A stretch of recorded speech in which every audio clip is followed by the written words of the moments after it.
Cześć kochani, witam Was bardzo serdecznie na kanale Barwy Zdrowia. Janusz Dąbrowski. Janusz Dąbrowski. E, Dlaczego dzisiaj akurat się spotykamy? Mam bardzo miłego gościa, pan Rafał Stachyra. Rafała poznałem, kochani, słuchajcie, a w ogóle cześć Rafale. Witam Ciebie, Januszu, i też witam serdecznie wszystkich słuchaczy. Poznaliśmy się na targach bliżej zdrowia, bliżej natury. To jest, poczekaj, miesiąc upłynął mniej więcej. Nagrywamy tę audycję na początku listopada, ten wywiad. W każdym razie Prezero Arena, potężna impreza, a myślę, że będą jeszcze większe. I tam spotkałem po prostu live Rafała po raz pierwszy. Już troszeczkę się znaliśmy, odrobinkę wcześniej, dlatego że Rafał mnie wprowadził między innymi na jeden ze swoich kanałów na WhatsAppie, Naturalna Przedsiębiorczość i e, po prostu wpadła nam taka myśl, żeby sobie po prostu porozmawiać. Być może to, co powiemy, Was bardzo zainteresuje, bo Rafał jest takim młodym człowiekiem, orkiestrą, tak prawdę mówiąc, więc w paru słowach Wam go przedstawię. No jest po prostu geografem, jest przyrodnikiem, jest pedagogiem. Ja byłem też pedagogiem. Skończyłem Politechnikę, magister inżyniera, uczyłem po prostu.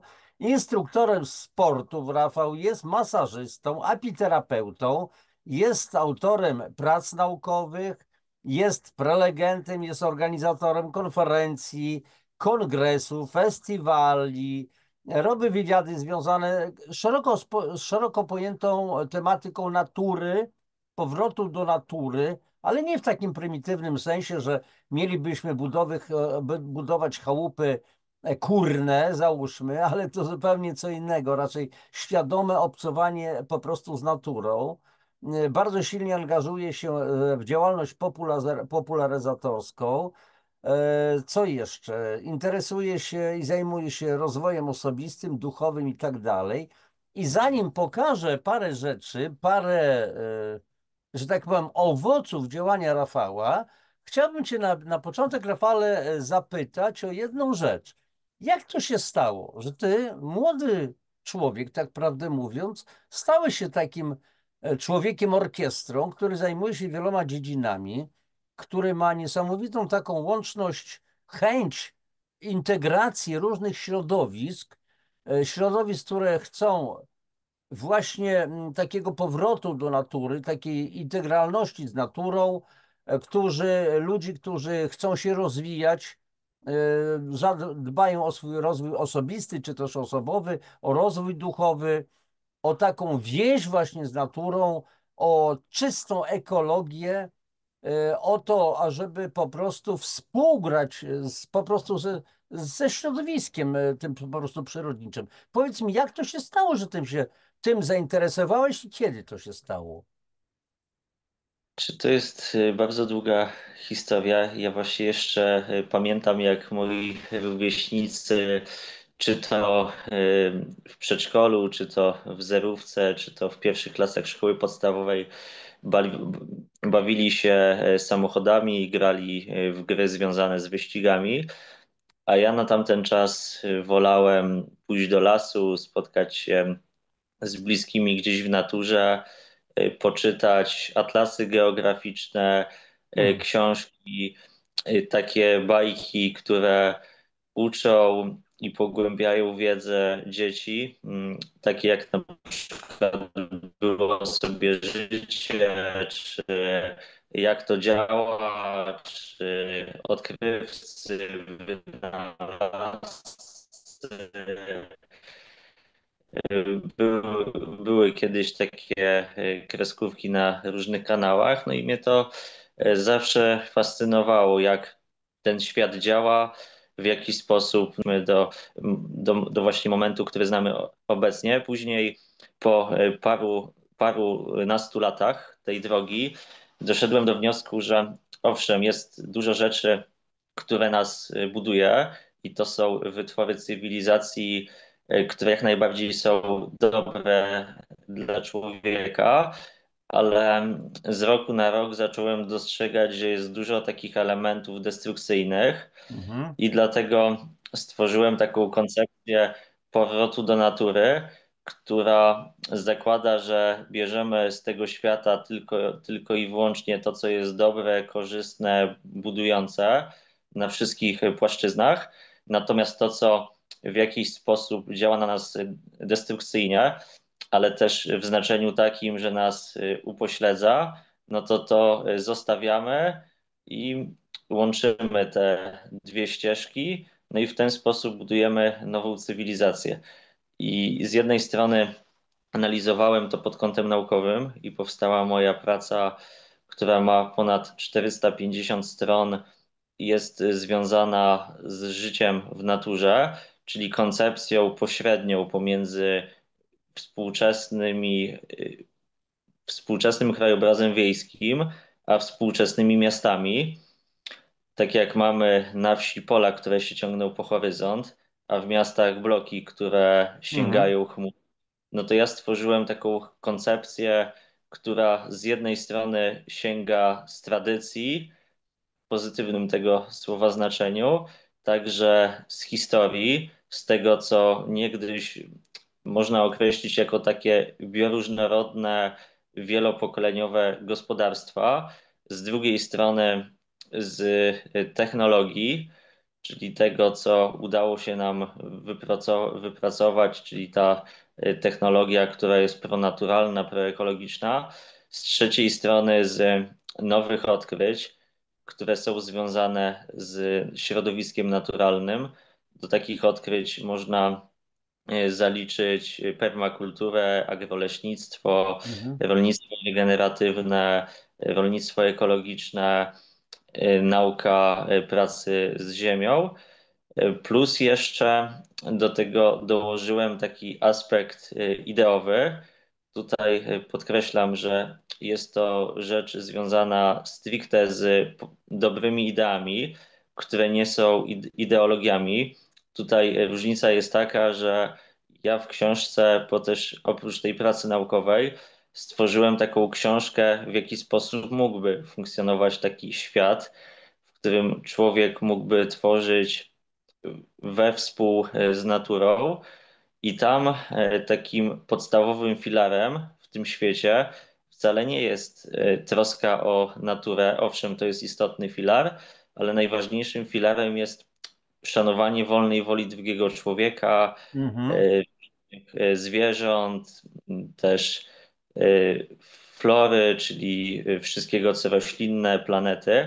No to jest tak, że jeśli my byśmy tą wolną wolę szanowali bez wyjątku i bezgranicznie, no to człowiek by nigdy tej natury nie zacząłby niszczyć, no bo by uznawał ją za coś takiego wolnego, w co wręcz nie ma prawa ingerować, a jedyne co może robić, to udoskonalać procesy.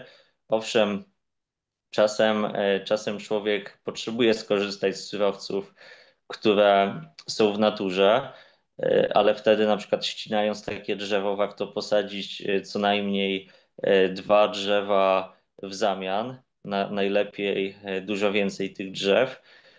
No i to jest coś, co staram się propagować, aby na tym Mhm. świecie z jednej strony dbać o tą wolną wolę, bo to jest tak, że dzisiaj ja się głęboko zastanawiałem nad wyzwaniami na świecie i często pojawia się taka dyskusja, co na przykład Europa ma dbać o klimat, o środowisko naturalne, jeśli Afryka czy Azja je niszczy. Natomiast zastanawiając się głębiej nad tymi wyzwaniami, no to można dojść do wniosku, że dlatego ci ludzie je niszczą, no bo walczą o przetrwanie.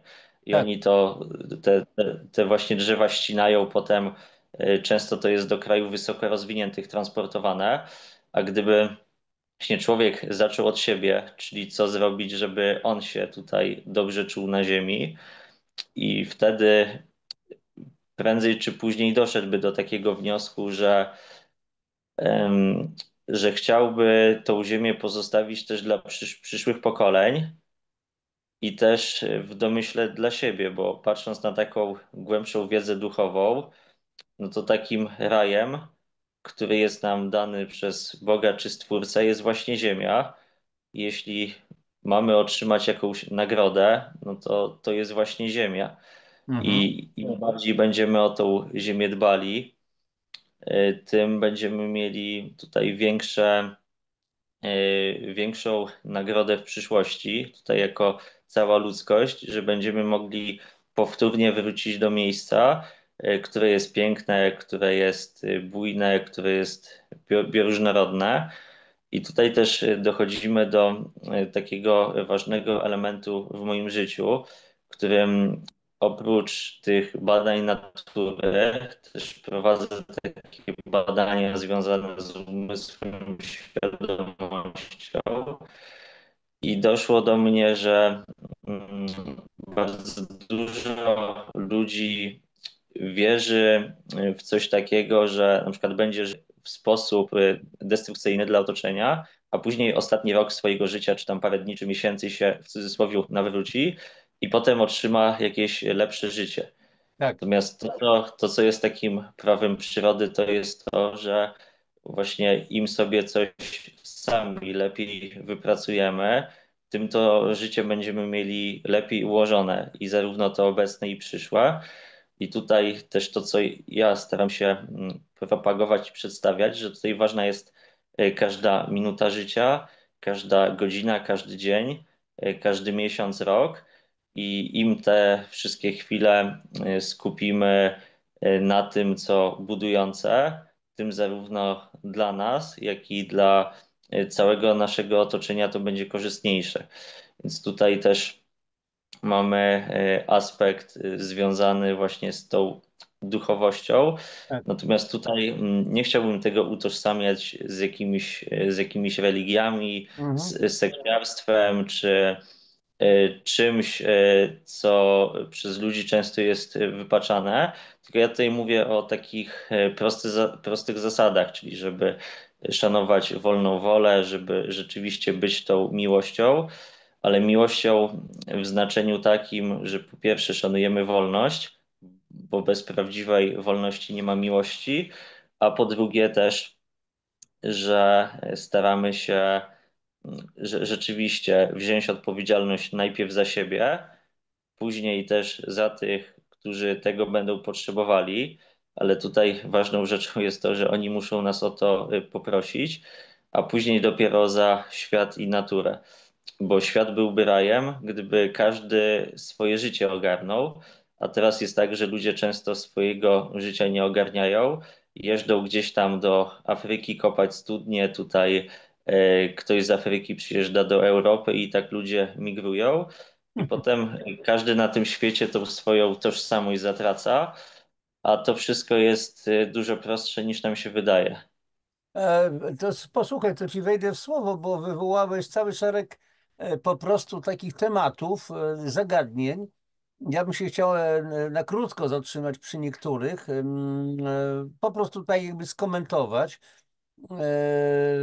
Bo mówi, że załóżmy, no dobrze, pod koniec życia, na początku robimy błędy, grzeszymy, że tak powiem, czyli chwytamy życie, przyjemności, wódeczka, seks, zabawa, fun sex, fun food i tak dalej, a pod koniec życia dopiero zaczynamy pokutować, żeby zarobić na jakąś tam nagrodę. Oczywiście ja to mówię żartobliwie, bo ja z zasady jestem troszeczkę ironistą i autoironistą, lubię wsadzać kij w mrowisko, ale tutaj to coś jest na rzeczy. Ale z drugiej strony, Rafale, pozwolić, że będę advocatus diaboli, że będę wrzucał takie szpileczki, takie strzałki, kiedy będziesz co najwyżej odbijał. Ale jest powiedziane w najbardziej znanej księdze świata, w Biblii, czyńcie sobie ziemię poddaną. Co na ten temat powiesz? Znaczy, Czynimy sobie ziemię poddaną, korzystamy.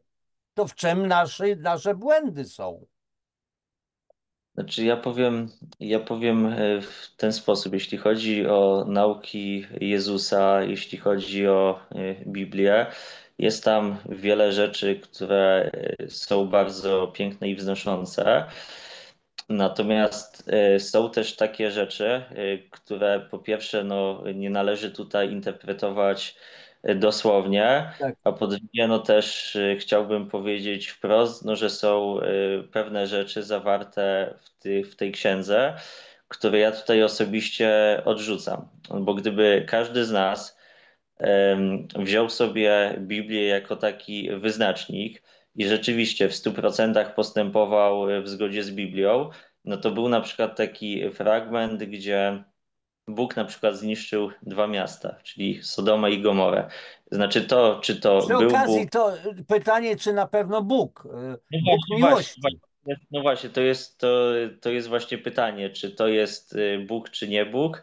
Natomiast w Biblii jest napisane, że to Bóg, znaczy moim zdaniem to raczej to była pewna istota, która chciała, żebyśmy my ją uważali za Boga, natomiast mniejsza o to, o takie tutaj rozwiązania, o tutaj takie rozważania filozoficzne. Natomiast chodzi o to, że gdybyśmy wzięli taką księgę, jak Biblia i postępowali właśnie w zgodzie z nią, no to wtedy być może nasza cywilizacja nawet z dnia na dzień by upadła, no bo ktoś by taki fragment mógł przytoczyć i powiedzieć, no, że teraz na świecie jest Sodoma i Gomora, no bo właśnie jest dużo wartości zatraconych na świecie i tak dalej, i trzeba na całą Ziemię spuścić meteoryt, bo jest jedna Tak. wielka Sodoma i Gomora.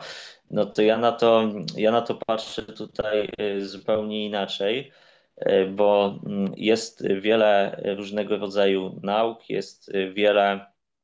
mm, jest wiele różnych nurtów i po pierwsze ja z każdego nurtu biorę to, co rzeczywiście czuję, że jest dobre. Natomiast to, co ja robię przede wszystkim w życiu, no to ja sam medytuję, sam się zastanawiam nad światem i to, co na przykład opisałem w swojej książce, to nie jest jakaś kopia Biblii, Tory czy jakiegoś dzieła religijnego, tylko to jest moje takie wyobrażenie, w jaki sposób ten świat mógłby wyglądać. Bo bo to jest tak, że jeśli człowiek marzy o takim lepszym świecie, no to zwróćmy uwagę, że każdy z nas go z jednej strony różnie definiuje, Mhm. natomiast często ta definicja tego lepszego świata jest na tyle rozmyta, że nie jesteśmy w stanie stworzyć takiego pełnego obrazu, który można by tutaj przenieść na świat materialny. Czyli jedni mówią, że to są tam jakieś chmurki, że tam sobie ludzie będą skakać, jeszcze inni jako taki bezkres, że tam jest tych mieszkań wiele czy domów wiele. Tutaj różne są koncepcje tego, co będzie po śmierci. Natomiast ja na to patrzę tak, że bardzo duże prawdopodobieństwo jest to, że jak jesteśmy na Ziemi, no to że tutaj zapewne kolejny raz trafimy, czy to jako nagroda, czy kara. I tutaj w zależności od tego, jak będziemy postępowali jako jednostka, to do takiej rodziny później trafimy i takie będziemy mieli doświadczenia. Natomiast jest też coś takiego jak wzięcie odpowiedzialności za ogół cywilizacji. I tutaj, jeśli ten rdzeń cywilizacji, on będzie podążał w kierunku takim technologicznym Tak. i dojdzie do tego, że na świecie zostaną same roboty, no to zadajmy sobie pytanie, gdzie się wtedy będą dusze wcielały. Bo na przykład możemy na przykład postąpić w sposób taki egoistyczny i powiedzieć, a że tam nie chcę mieć dzieci, czy tam nie ma to dla mnie znaczenia, bo liczę się tylko ja. No tylko jak my tutaj umrzemy, no to pytanie, co się stanie z naszymi duszami.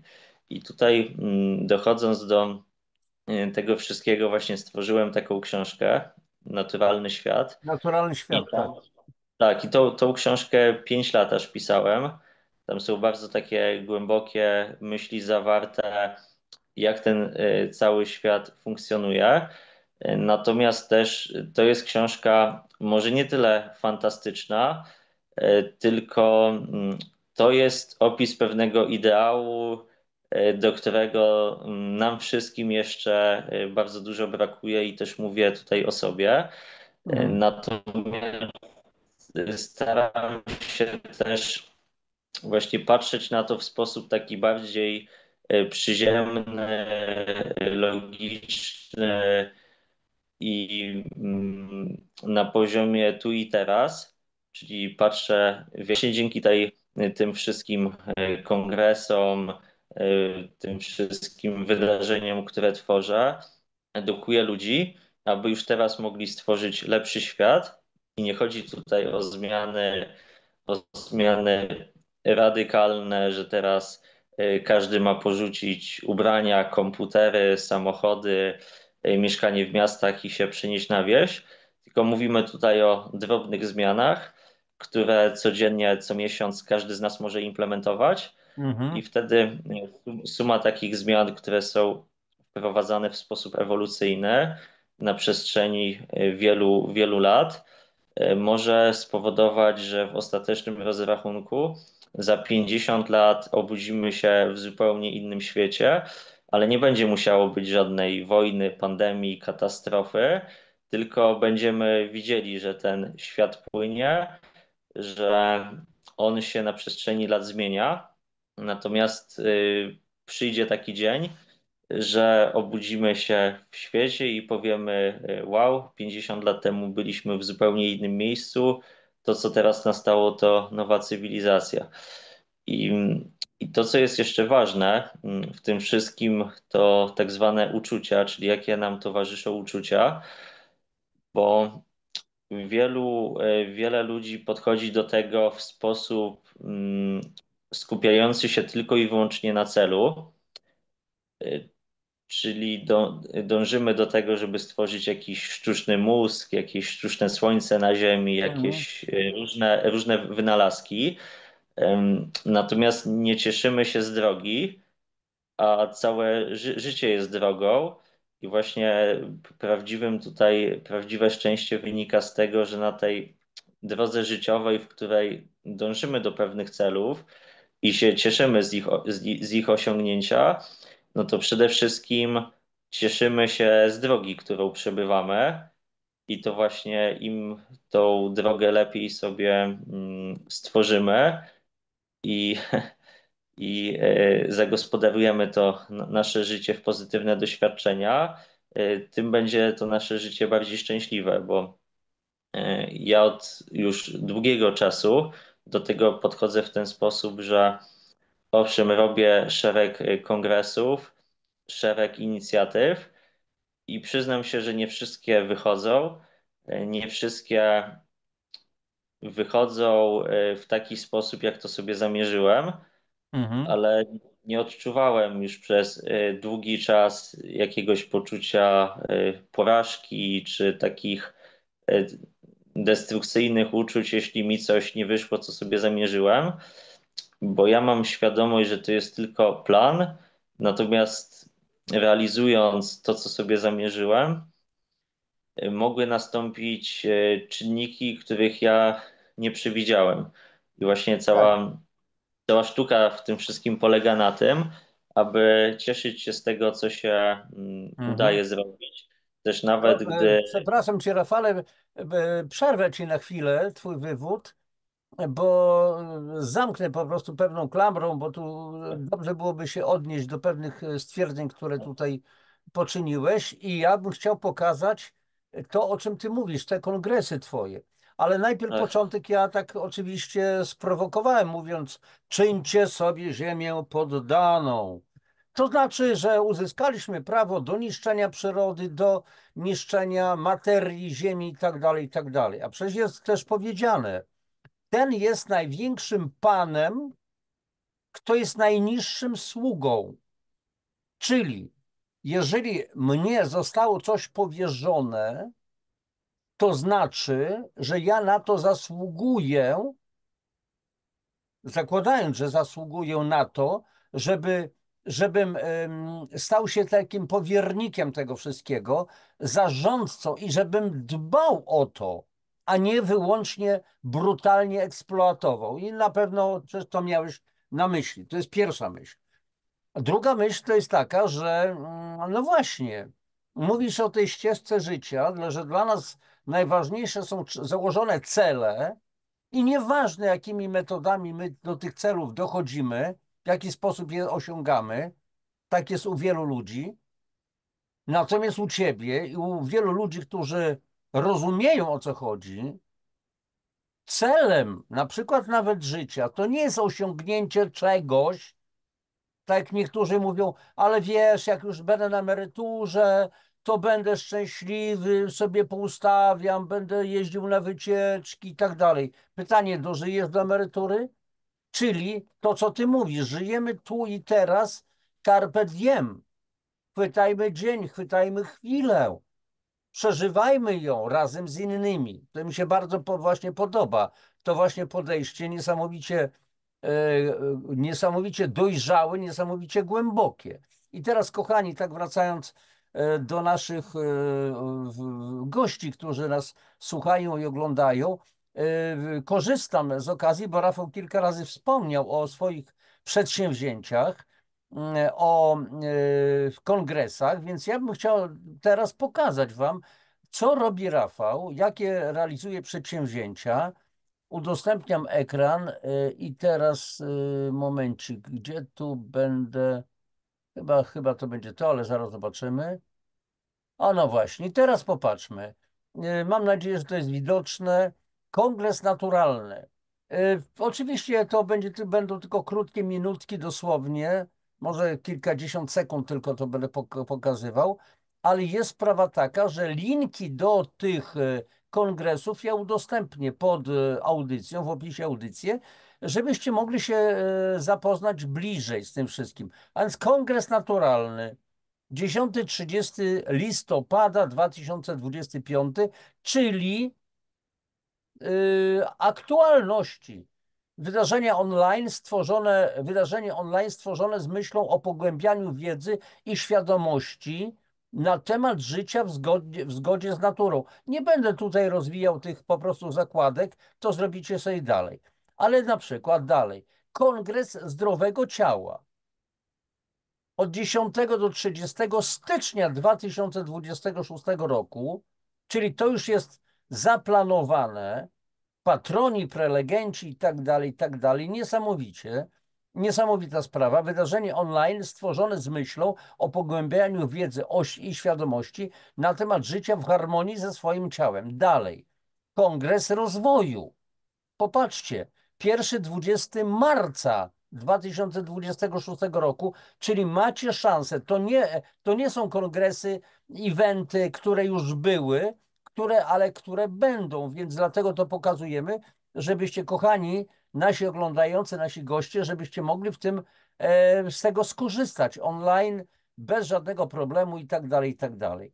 I teraz ja w tej chwili zatrzymuję udostępnienie. Jeszcze raz powtarzam, że linki do tych kongresów, czyli do tych przedsięwzięć, udostępnię oczywiście w opisie audycji i jestem w ogóle pod wrażeniem tego wszystkiego, dlatego że raz, że to trzeba zaplanować, a to nie jest takie proste. Ja też w życiu parę dość sporych rzeczy robiłem. Nadal robię to, co robię, piszę między innymi książki, czy organizuję jakieś po prostu szkolenia, czy jestem współorganizatorem, ale to jest potężna dziedzina. Bo jeżeli na przykład ja, Janusz Dąbrowski, mam swój sklep internetowy, który ktoś opracował, informatycy, no to ja tutaj, ale musiałem im podać pewne wizje, jak to wygląda. Rafał na przykład ma w tej chwili te 3 kongresy i musiał, nie wiem kto ci to robi, kto, że tak powiem, całą otoczkę graficzną i tak dalej, ale to są piękne barwy, pięknie to zrobione. Trzeba mieć wizję tego, trzeba zaprosić ludzi, którzy będą prowadzili prelekcje. Trzeba to wszystko zorganizować. Rafał, powiedz mi, jak ty to robisz? To jest tak, że ja się skupiam na zarządzaniu ale mówimy tutaj o takim świadomym zarządzaniu, czyli nie mówię tutaj Kasi, Wojtkowi czy Krysi, Krysia zajmij się tym, Wojtek zajmij się tamtym, tylko buduję tutaj taki koncept w głowie, tak jak wspomniałeś, czyli jakie barwy ma mieć kongres, czyli że kongres naturalny to zieleń, kongres zdrowego ciała taki bardziej żółty, kongres rozwoju to taki niebieski, indygo, że chciałbym mieć debaty z takimi i takimi prelegentami w takiej konfiguracji, w takiej kolejności i taki bardzo gotowy i złożony plan wysyłam do mojego zespołu. Mam Łukasza Rzepkę, to jest cudowny informatyk. On właśnie te wszystkie strony stworzył według wytycznych, które mu stworzyłem. Mam też Aleksandrę, ona cudowne obrazy maluje, takie jak tutaj z tyłu. Też może właśnie to jest dobre miejsce, dobry czas, żeby te obrazy pokazać. Dobrze, O, Rafał, zajmij się to, tym, a ja tylko powiem, że przed nakręcaniem tego wywiadu Rafał mi to pokazywał i powiedział, że to mają być ilustracje do jego książki Naturalny Świat. Ja mam tą książkę PDF-a już. Najprawdopodobniej Rafał się, chyba, jak dobrze go zrozumiałem, zechce się po prostu podzielić tą książką, ale to są ilustracje, które będą zamieszczone później pewnie w e-booku. tak, tak. No to są ilustracje, które będą w tym e-booku się znajdowały. Na razie, słuchajcie, są 4. Docelowo będzie 20 takich ilustracji. One Niesamowite. w ogóle Jeszcze raz, kto to robi? Kto robi te ilustracje? to Obrazy. jest Aleksandra, moja tutaj właśnie malarka. Ja wam powiem ciekawostkę, to drzewo. Ono tutaj przedstawia tutaj cywilizację, która będzie za 2 miliony lat. Takie, słuchajcie, tutaj piękne drzewo i ono, wyobraź sobie, 2 kilometry ma. To coś mi przypomina reminiscencje związane z pewnym bardzo ważnym filmem, który kilka lat temu się ukazał u nas również w Polsce, na temat Ziemi, znaczy pewnej planety, Pandory. Tak, tak, to kojarzę. Niesamowite. Takie ilustracje. No i to jest wszystko właśnie oddane na tym obrazie. Tak, tak, słuchajcie, te obrazy wyglądają. Natomiast obrazy są piękne, natomiast one przedstawiają pewien świat, który może istnieć. I to jest ciekawe, że właśnie nie trzeba nic wynajdować, nie trzeba nic odkrywać.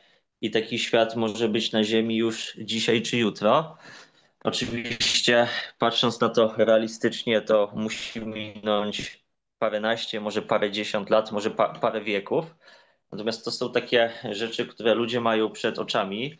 Nie muszą czekać 200 lat, żeby wybudować jakiś statek, co doleci na Marsa czy do innej galaktyki, tylko mają to w zasięgu ręki. Ja mam właśnie takie spojrzenie na świat, że to jest tak, że mi czasem ludzie mówią, że ja wierzę w utopię. Ja się, ja się nad tym głęboko zacząłem właśnie zastanawiać i doszedłem do takiego wniosku, w sumie troszeczkę smutnego, troszeczkę strasznego, że właśnie my teraz żyjemy w utopii, bo po pierwsze opieramy nasz świat o zwłaszcza surowce mineralne, które tak jak wiemy już w tym wieku duża część istotnych surowców się wyczerpie. Po drugie, po drugie też jak sobie zobaczymy na wartości, którymi kierują się współcześni ludzie, a raczej ich brak, no to tutaj pod wielkim znakiem zapytania można postawić, co będzie się za 100 lat działo. Po trzecie, jeśli zobaczymy też na to, jak ta nasza planeta wygląda, no to też jest pod wielkim znakiem zapytania, co będzie za 50 czy 100 lat. I ja nigdy nie chciałbym wychodzić z takiego punktu widzenia, że ja kogoś straszę, bo ja tylko jestem tutaj bacznym obserwatorem, który wyciąga wnioski z tego, co się dzieje. I ja 100% swojej energii daję na to, co może być, ale patrząc na to, co się teraz dzieje na Ziemi, no to ja postrzegam tą moją książkę jako dużo tutaj realniejszą drogę, którą może podążyć cywilizacja, która tak jak tutaj pokazałem, nawet może 2 miliony lat trwać. I wtedy podążając tą drogą będą wielkie drzewa, też ludzie ulegną ewolucji w sposób taki naturalny. Tutaj może sobie właśnie w tym miejscu powiedzmy, że ja kiedyś widziałem takie rysunki, które przedstawiały człowieka, który będzie wyglądał za na przykład 3000 lat, 5000 lat, 10 000 lat i tak dalej. I tam było coś takiego pokazane, że ludziom zanikną palce, czyli że będą te palce najpierw cztery, potem trzy, że coraz mniej palców będzie. Też będzie coś takiego, że ta głowa stanie się łysa i duża, no i też człowiek stanie się taki zgarbiony i niższy. No, ze względu na to, że są te komputery, laptopy i tak dalej, widzimy, co się stało na przestrzeni ostatnich 100 lat, że ludziom kręgosłupy siadają całe ciało.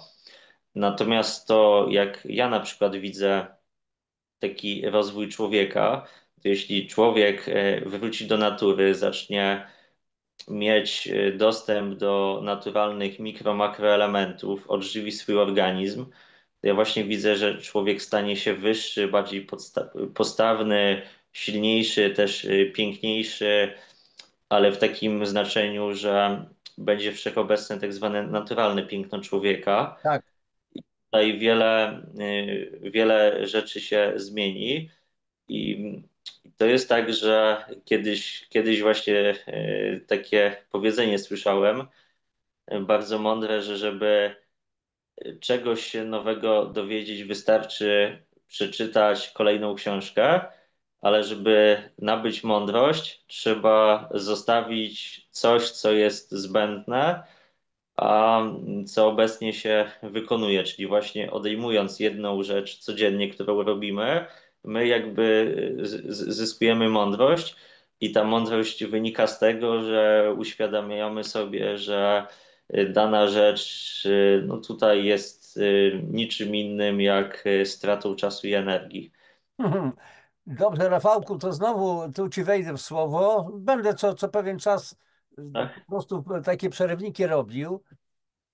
I chcę ci powiedzieć, ty piękno duchu, ty utopisto, że absolutnie się zgadzam z tobą, bo jestem niepoprawnym optymistą, mimo tego, że niektórzy mówią, ale patrz realnie, zobacz realnie i tak dalej, to ja mówię, ale tak zwany realista to jest ukryty pesymista, to jest po pierwsze. Em, To jest po pierwsze. Po drugie, Rafale, powiedziałeś rzecz, z którą się kompletnie nie zgadzam. Bo powiedziałeś, że niedługo przyjdzie taki czas, że wyczerpiemy składniki, surowce na ziemi i tak dalej. Ja mówię, absolutnie nie. Absolutnie nie. Zwróć uwagę. Oczywiście ja trochę ironizuję. Na ziemi nie przybyła ani nie ubyła do tej pory kropla wody. A jednak tej wody nam zaczyna brakować, wody pitnej, tak? Ale ona Tak. jest, bo nie ubyło jej. Tylko się z nią Znaczy, coś stało. ja tutaj Teraz, może, jeżeli... ja może Janusz, Nie, tylko momencik, dokończymy. Jeszcze dobra? raz powtarzam, ironizuję troszeczkę. Teraz zobacz na surowce. One co najwyżej zmienią swoją postać, bo nie będziemy ich kopać na przykład ród z ziemi, wydobywać miedzi, żelaza, ród i tak dalej, ale one będą leżały na stertach złomu. Papier, zwróć uwagę, że wygodniej nam wyciąć następne drzewa, a nie przerabiać makulaturę, bo nie do końca tą makulaturę się po prostu przerabia. I teraz chcę to spiąć taką jedną klamrą, bo popatrzmy, kochani. Teraz do wszystkich. My tu rozmawiamy z Rafałem, ale dzielimy się z wami wszystkimi. Mamy to, co powiedziałeś, mamy nieprawdopodobny wręcz postęp techniczny, technologiczny.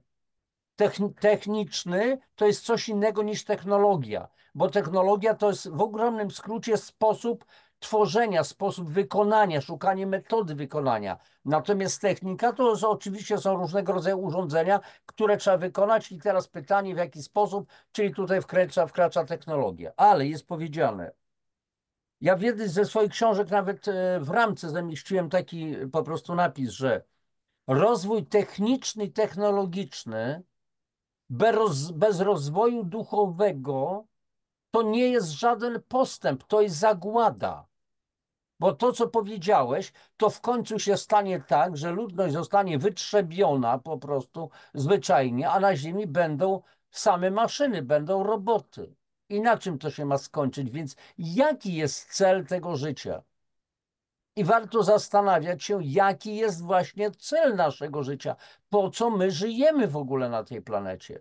Czy tylko, żeby doświadczać coraz więcej doznań, coraz więcej smacznego jedzenia, które wcale nie oznacza zdrowego jedzenia, po to, żeby więcej było zabawy, więcej seksu, więcej samochodów, żebyśmy się szybciej przemieszczali, żeby można było zobaczyć wszelkie niesamowite zakątki ziemi, tylko o to chodzi?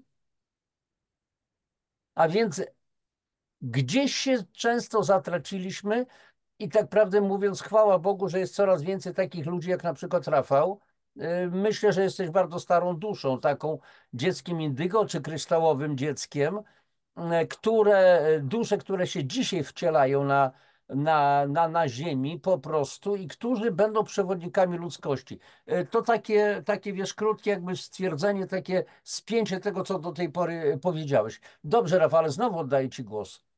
Znaczy może tutaj też powiem w ten sposób, że ja nie mówię, że te surowce się skończą, ale że zmierzając w ten sposób, jak teraz ludzkość zmierza, to one się skończą, że nie będzie tej postaci, która da się wydobyć, Tak. a też właśnie powiedzmy sobie otwarcie, na ten moment ta technologia, która się rozwija, jest na tyle jeszcze nierozwinięta, że pewnych istotnych metali i pierwiastków nie da się recyklingować. Czyli to jest Mhm. tak, że używa się ich raz, natomiast nie mamy jeszcze technologii, żeby to ponownie przetworzyć. Więc tutaj może być tak, że teraz żyjemy w takim śnie. Dla niektórych ten sen jest przyjemny, dla niektórych mniej przyjemny, ale nastąpi taka bariera, to może być albo kryzys ekonomiczny, albo wojna, albo gospodarczy, albo coś innego.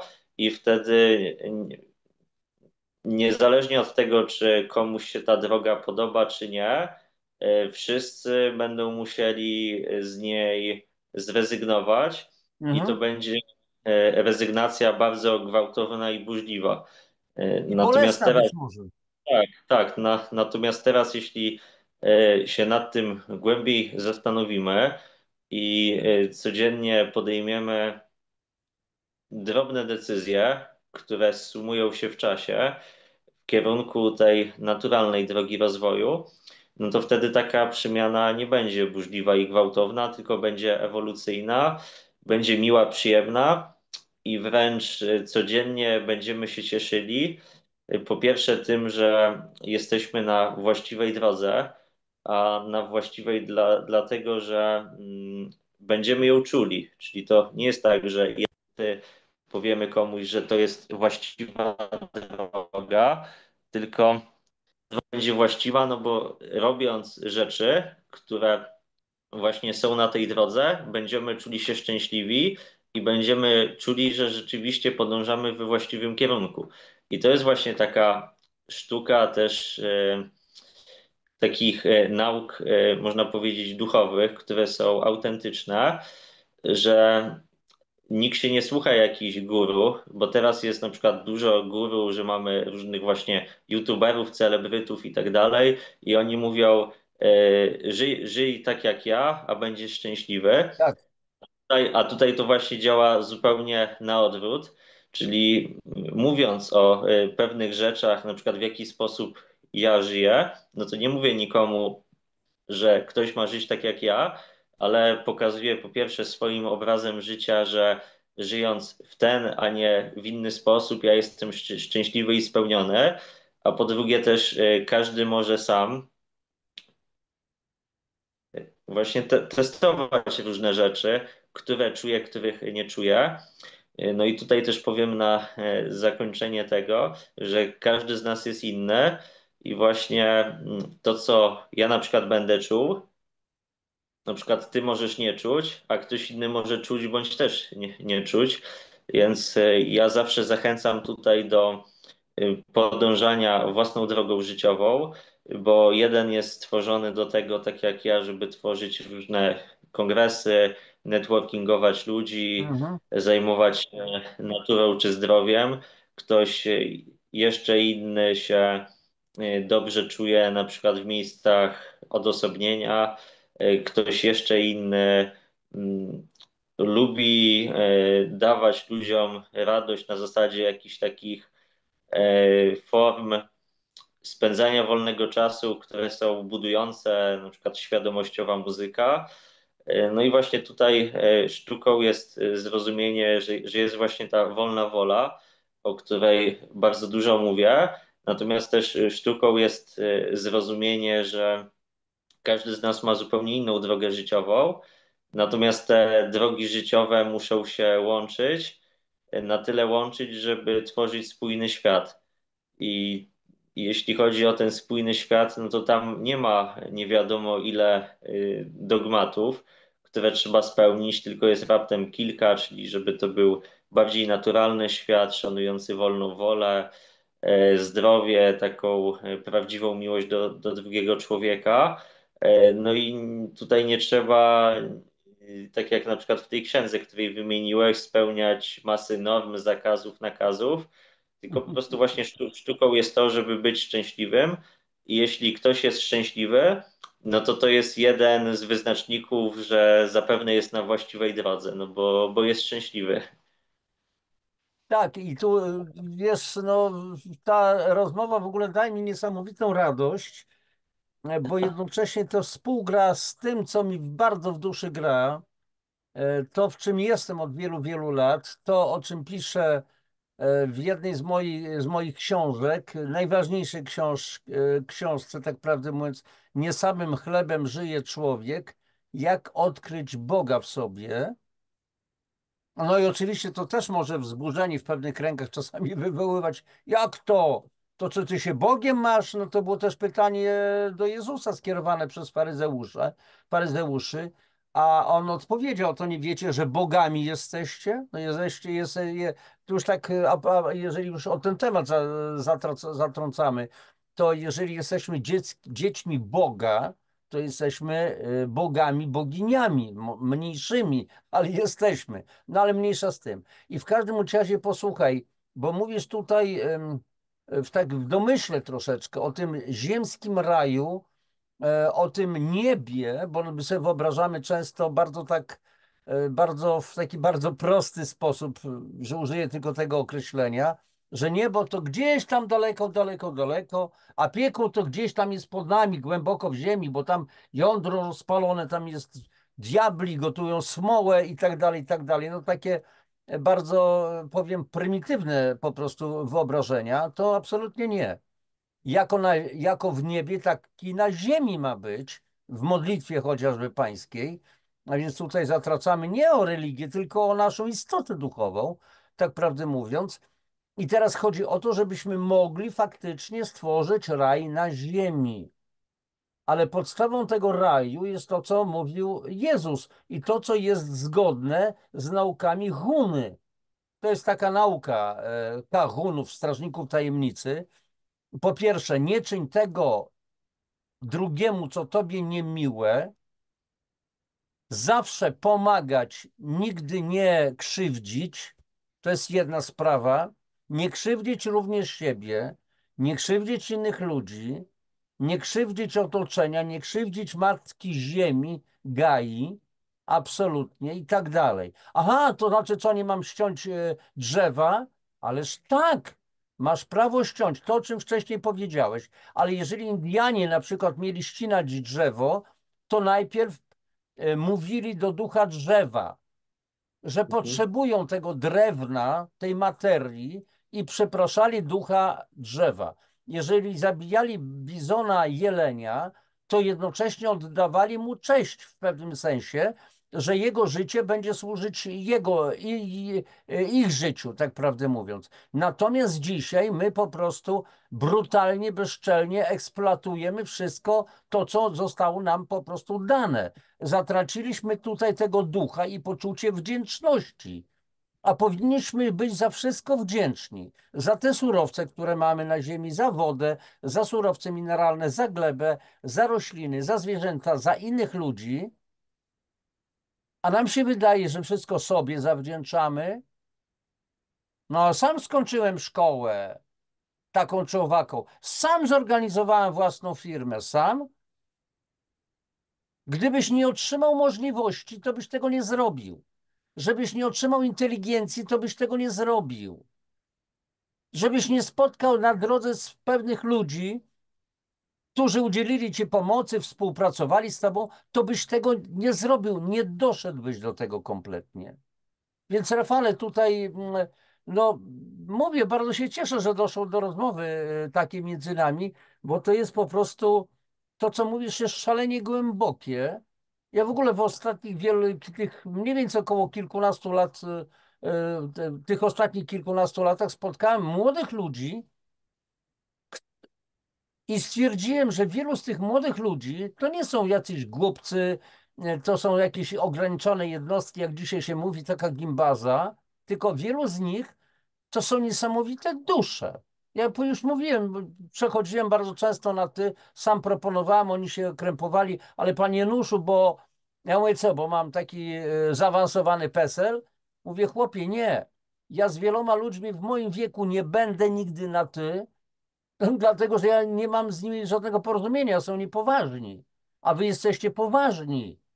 Nie dlatego, że się nie uśmiechacie, macie poważne miny, tylko poważnie myślicie. Macie niesamowicie stare, najprawdopodobniej dusze. To jest coś niesamowitego. Dobrze, Rafale, bo ja się troszeczkę rozgadałem, bo musiałem, no taki już jestem. Natomiast to, co proponujesz, jest to w pewnym sensie utopia dla wielu z nas. Jest to piękno duchowstwo, ale ja cenię takie duchowstwo, piękno duchowstwo i cenię takie utopijne pomysły, bo każde marzenie jest utopią, więc jeżeli masz to marzenie, to znaczy, że można je zrealizować. I koniec, kropka. Co na ten Znaczy, temat? znaczy wiesz co, ja ci powiem tak, że jeśli chodzi o to niebo i piekło, Mhm. to ja tutaj widzę ludzi, którzy są uśmiechnięci, spełnieni, że tworzą fantastyczne małżeństwa, rodziny, domy, osiągają obfitość finansową, są zdrowi. I można powiedzieć, że żyją tutaj właśnie na tej ziemi, jak w niebie. Natomiast widzę też ludzi przygnębionych, ludzi, którzy są w rozpaczy, w samotności, Mhm. w pustyni. I oni tutaj na świecie żyją jak w piekle. Natomiast to, co jest w tym wszystkim i- istotnego, no to też każdy z nas żyje w takim więzieniu związanym z pewnymi paradygmatami, w które uwierzył.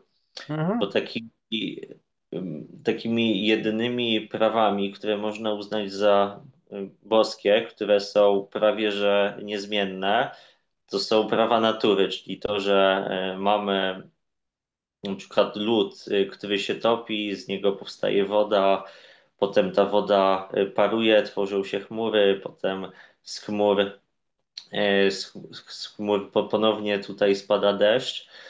Oczywiście mówimy też o takich podstawowych prawach duchowych, to co wspomnieliśmy, że jeśli ja cokolwiek zrobię tutaj niegodziwego, no to mnie albo w tym życiu, albo w kolejnym spotka.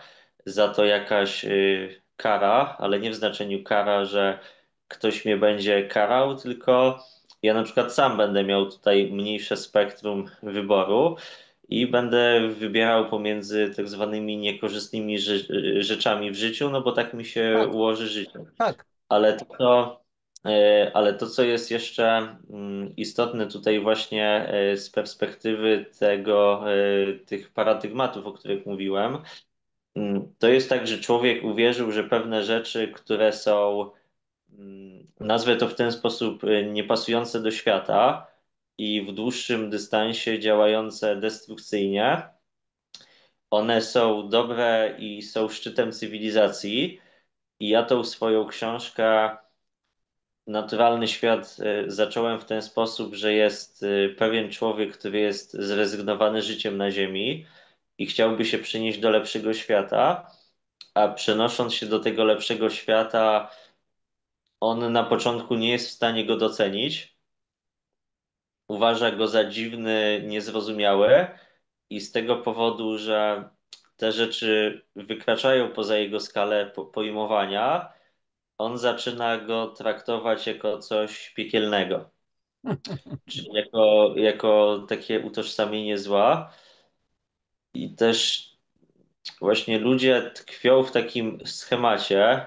I to mówię tutaj o każdym z nas. Jedni z nas to jest na przykład 90% życia, inni to jest na przykład 1% życia. Ja też mówię o sobie, że tutaj wierzymy w schematy, a nawet jak nie wierzymy, no to tkwimy w nich dla naszego własnego komfortu.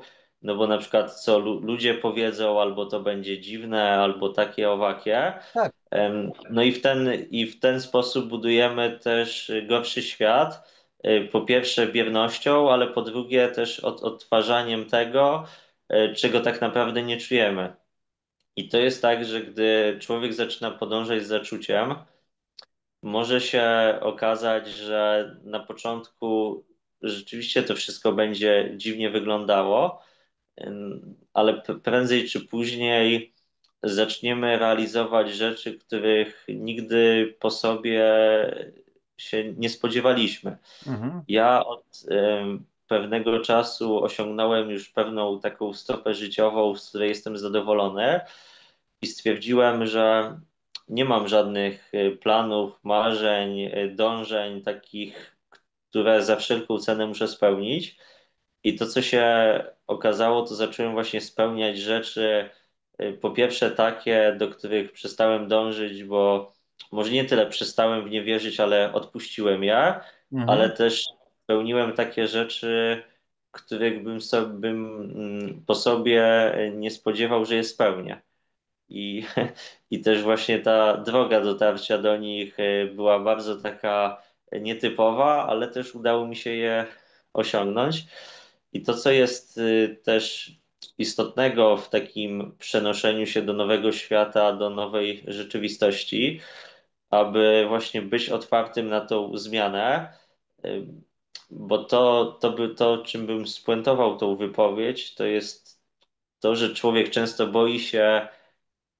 Znaczy, człowiek bardziej się boi tego, że zmieni życie w kierunku, w którym chce je zmienić, ale boi się właśnie samej zmiany, a nie boi się tego, że będzie tkwił przez wiele lat w czymś, co nie jest dla niego korzystne. Tak. I, i tutaj to, co bo właśnie tak jak mówię, ja na przykład teoretycznie wiele rzeczy już w życiu ogarnąłem, ale wiem, że w wymiarze praktycznym w pewnych aspektach ja jestem dopiero na początku drogi życiowej i dlatego też tworzę kongresy, na które zapraszam ekspertów, bo ja mam też przyjemność się od nich uczyć i nabywać wiedzę z tych dziedzin, w której tej wiedzy nie mam. i też bardzo istotne jest przyznanie się, że czegoś się nie wie, że do czegoś się dąży, albo że coś się wie w takim wymiarze teoretycznym i świadomościowym, ale nie ma się na tyle silnej woli, żeby to zrobić. Ja na przykład znam takiego bardzo wyjątkowego jasnowidza, on ma cudowne zdolności, ale jest to człowiek, który ma różnego rodzaju nałogi, które go niszczą, i on jest świadomy, że to nie jest dla niego właściwe i działa na niego bardzo destrukcyjne, ale nie jest w stanie na tyle właśnie woli zgromadzić w sobie, aby to wszystko pokonać i wygrać. To jest właśnie też taki klucz, aby nawet jeśli coś czujemy, wiemy, w którym kierunku podążać, żeby rzeczywiście się przełamać i tam dążyć, bo to jest też właśnie ciekawe, że z taką ekologią, z którą jestem związany od 5 lat, to przez dużą część życia mnie od takiej ekologii odrzucało, bo ja to słowo ekologia kojarzyłem z takim naciągactwem, Tak. ale w takim znaczeniu, że za tym pojęciem e, krył mi się obraz osób, które są takie bardzo, może nie tyle, że odklejone od rzeczywistości, ale nie wnoszą takiej realnej wiedzy do świata. Czyli to było bardziej tak, że właśnie mi to tak się kojarzyło właśnie z ludźmi, że oni się do tych drzew przykuwają, że ja właśnie pamiętam, jak e, miałem bodajże 10 czy tam 12 lat. I z jednej strony ja te drzewa kochałem tam właśnie przebywać w lesie i tak dalej, a z drugiej strony widziałem w wiadomościach, że jest tam budowana autostrada jakaś czy droga i ludzie się przykuwają do drzew, żeby ich nie wycinać. I to mi się wydawało właśnie z jednej strony, że ci ludzie mają taką słuszność, że ja też kocham drzewa i ja się z tym utożsamiam, natomiast ja się nie potrafiłem utożsamić z tym modelem działania, Tak. bo tutaj mi w tym wszystkim brakowało takiej głębi, że gdyby na przykład ci ludzie kupili powiedzmy działkę, zasadzili tam drzewa i nagrywali filmy, że tam cudownie spędzają czas w naturze, no to było taka walka, taka nie wiadomo do końca o co. I dopiero ja sobie z tego zdałem sprawę po już po parunastu latach, gdy odbyłem podróż po 200 ekologicznych miejscach i tam ci ludzie z niczym nie walczyli, tylko kupili ziemię w ciszy, zaczęli uprawiać różne warzywa, owoce, hodować zwierzęta, tworzyć takie swoje raje na ziemi. I ta podróż, którą odbyłem, mnie przekonała do tego stylu życia, bo widziałem, że ci ludzie rzeczywiście tym, co mówią, żyją. Natomiast taki właśnie model, że ktoś na przykład żyje w mieście i na przykład chodzi powiedzmy do popularnej sieci fast food tylko dlatego, że jest tam na przykład ekologiczny papier toaletowy, czy że uważa się, że to... No to tak, bo tak to słuchaj jest. Janusz, że jest taka właśnie duża sieć, która ma restauracje praktycznie w wszystkich większych i nawet części mniejszych miast i ona jest tam otrzymała ostatnio statuetkę, że jest najbardziej ekologiczną firmą w Polsce, no bo tam ma chyba 97% papieru toaletowego z recyklingu, że te opakowania recyklinguje i tak dalej. A to, co jest zawarte w tych produktach, często mało tego, że nie wspiera w zdrowiu, no to jeszcze może zaszkodzić. I to tak bardzo, Tak, bardzo tak, tutaj oczywiście, tak. właśnie I to jest, delikatnie ujmuję. tak, to jest pomieszanie z poplątaniem w ogóle, ale tutaj wspomniałeś o bardzo fajnym aspekcie, o aktywistach, którzy walczą. Tak, Walczą z niszczycielami przyrody, walczą z tymi, z tamtymi. Właśnie o to chodzi, żeby nie walczyć, tylko tworzyć. Podałeś przykład, byłeś u ludzi, widziałeś najpierw aktywistów, którzy no, przywiązują się, czy tam się powiedzmy kajdankami do drzew się przypinają, albo ci, którzy na przykład przyklejają się do asfaltu, utrudniają innym życie. Co to ma wspólnego? To jest walka. Walka nic nie daje w tym momencie. Twórzcie coś, stwarzajcie ten nowy świat. Zupełnie inne podejście musi być. To Poza absolutnie się zgadzam z tobą. A poza tym tutaj jest tak, że też właśnie pewne grupy, tutaj oczywiście nie wnikając jakie to są grupy, używają takich metod troszeczkę, znaczy może inaczej. To są metody, które po pierwsze ingerują w wolną wolę drugiego człowieka, bo ja na przykład nie mogę wybrać, tylko ktoś tam robi jakąś rzecz i ja się czuję do tego zmuszany. Tak, I jak ja się do tego będę czuć zmuszany, no to ja na przykład jeśli byłbym neutralny w stosunku do jakiejś rzeczy, ja sobie mogę wyrobić o czymś negatywną opinię i wręcz do tego może mnie to zniechęcić, to zachowanie. I to jest też tak z religiami, tak. gdzie różne właśnie grupy społeczne, religijne używają takich metod terrorystycznych i oni właśnie człowieka nie zachęcają do Boga, do natury, do rozwoju, do lepszego świata, tylko wręcz zniechęcają. Ja mam też taką właśnie teorię, że wielu ludzi przestaje wierzyć w Boga, bo utożsamia Boga z pewnymi nurtami właśnie religijnymi i przestaje właśnie dbać o naturę, no bo właśnie utożsamia dbanie o naturę z takim bardzo zagorzałym aktywizmem, Mhm. a, a właśnie nie postrzegają tego, że Bóg to nie są zakazy i nakazy, tylko szczęśliwe życie i przede wszystkim robienie dla siebie jak najlepiej, czyli jak najlepszego życia dla drugiego człowieka oraz słuchajcie, dla planety.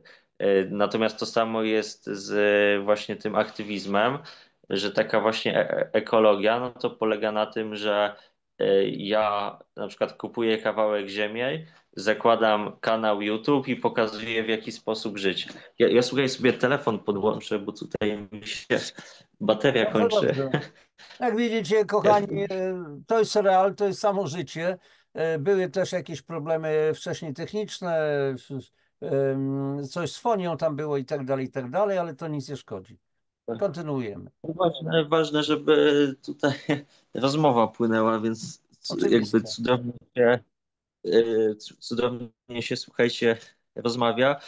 Znaczy u mnie to jest tak, że ja już tyle miałem tych wyzwań technicznych, że już się nauczyłem, że właśnie dzisiaj mi też ten laptop nie odpalił, Jak kamera było?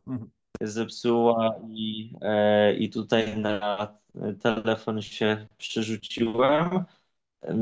Ale tutaj właśnie wkraczamy w taki kolejny ważny, w kolejną ważną rzecz, aby umieć oddzielić to, co złe, od tego, co jest tak zwanymi elementami życia, ale też, żeby oddzielić takie zło świadome od nieświadomego. Mam na to takie spojrzenie, że pomijając jakiś, nazwę to wprost, psychopatów, którzy się tam gdzieś Tak, tak. właśnie wysadzają w powietrze, strzelają do ludzi, rzucają nożami, no to ich jest tam zdecydowana mniejszość na świecie. Oczywiście jest też dużo ludzi, którzy mają tak zwane myśli psychopatyczne, ale no to jest właśnie owoc tego, że właśnie człowiek nie ma takiego jasnego celu, do którego dążyć. Mhm. Natomiast dużo jest takiego zła ukrytego i to zło ukryte, to do czego ja doszedłem w 80% przypadków, wynika z tego, że ja na przykład wiem lepiej, co ty powinieneś zrobić niż ty sam. I to, co było ostatnio, czyli te wszystkie protesty, które przez 5-6 lat odbywają się w Polsce, one właśnie polegają na tym, że jedne osoby uważają, co inne osoby ze swoim ciałem mają robić, czy mają nie robić. Ktoś uważa, że na przykład druga osoba ma przyjąć jakiś preparat medyczny, a ktoś i tej osoby nie interesuje, czy ona chce go przyjąć, czy nie. Na przykład dany polityk czy grupa polityków uważa, że dla dobra jakiegoś wyższego narodu czy ogółu ma być konflikt zbrojny z jakimś krajem bądź nie. I to jest tak zwane zło no, nieświadome albo zło, które jakby wynika z tego, że człowiek zaczyna wierzyć w pewne schematy. Bo to jest właśnie smutne, że jak ja na przykład rozmawiam z niektórymi politykami, czy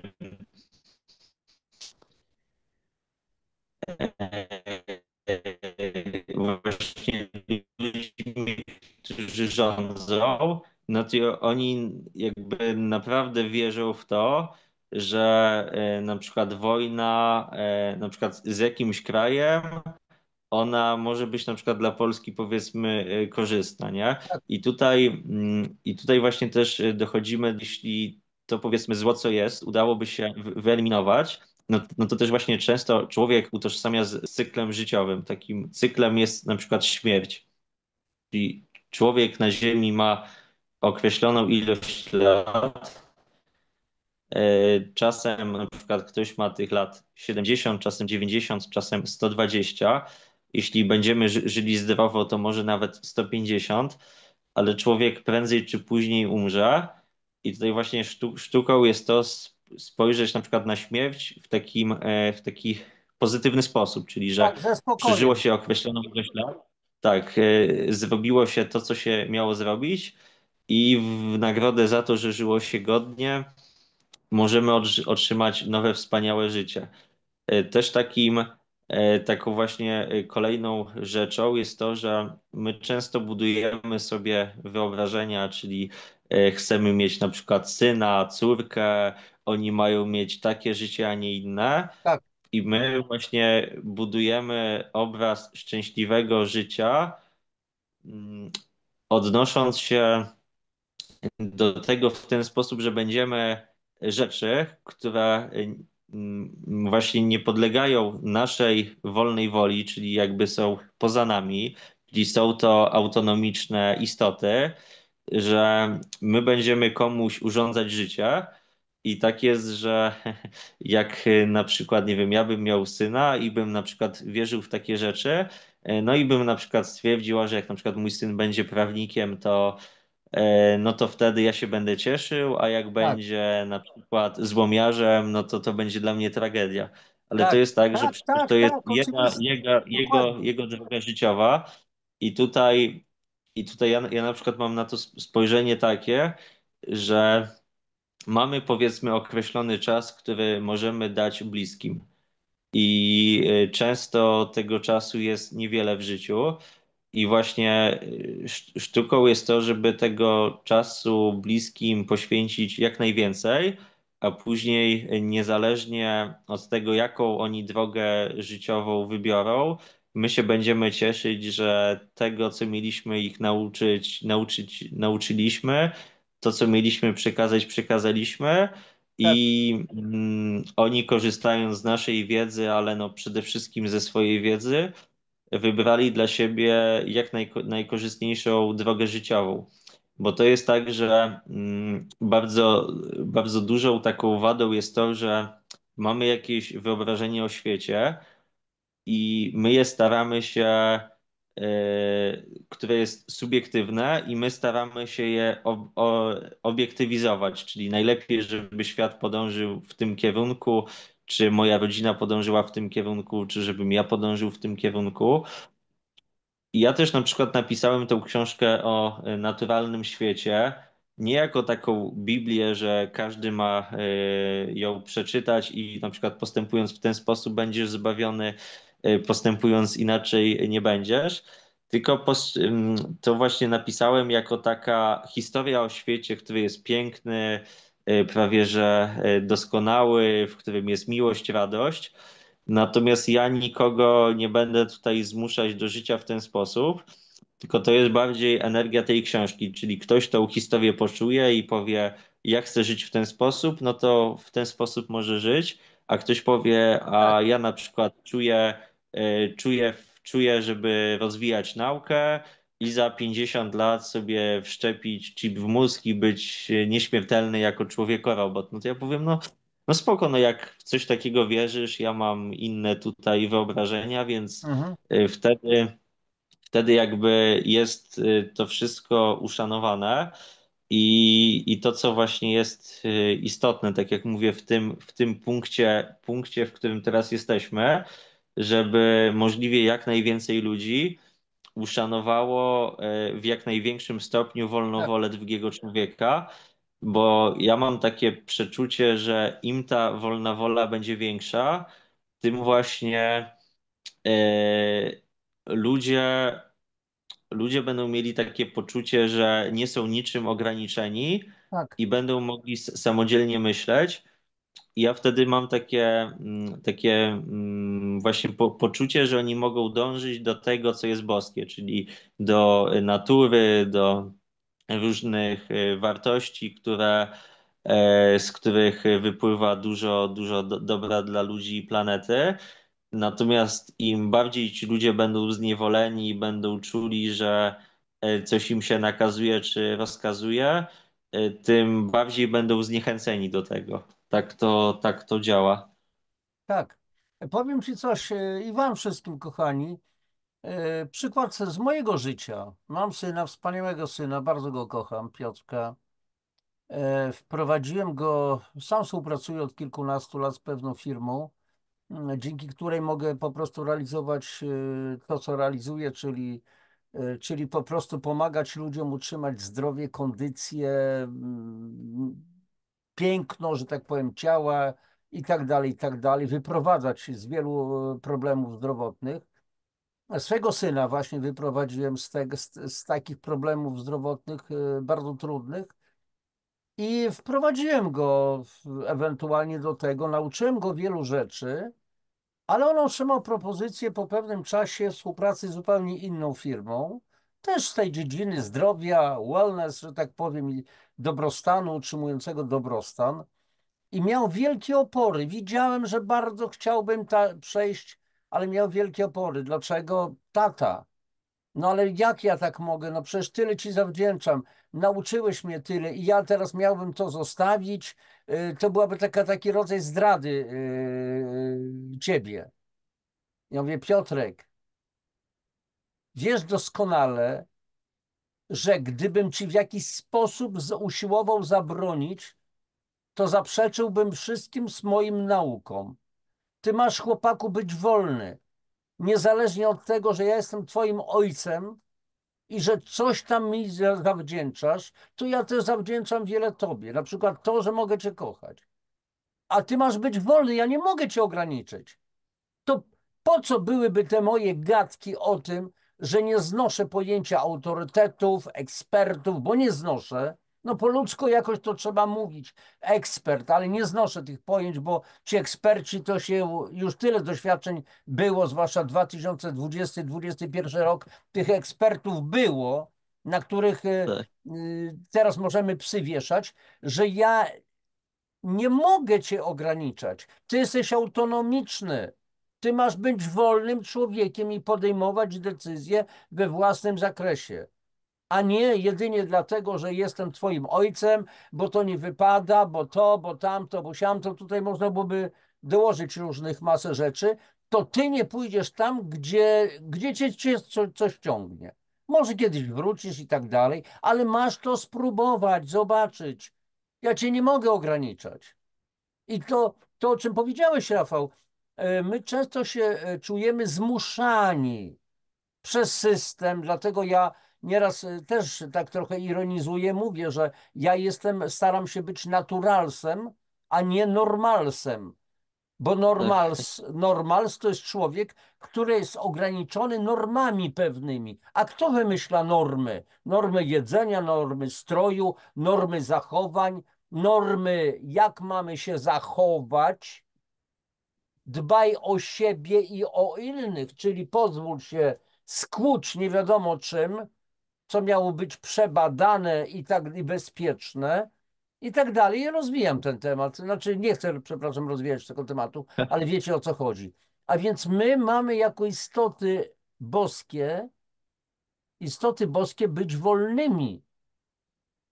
Mamy poznawać siebie, mamy poznawać świat i to, co powiedziałeś bardzo cennego, w tym momencie, kiedy nie musimy nic, kiedy nie musimy się zmuszać do żadnych rzeczy, rośnie ten poziom tej naszej wolności i czujemy się szczęśliwi, nic nie musimy i nie musimy nikomu niczego zabierać. Kobiety nie muszą zabierać innym kobietom mężczyzn, mężczyźni zabierać kobiet innym mężczyznom. Nie musimy zabierać nikomu ziemi, bo my mamy za mało i tak dalej, i tak dalej. A więc walczyć o byt. Nie ma prawa dżungli.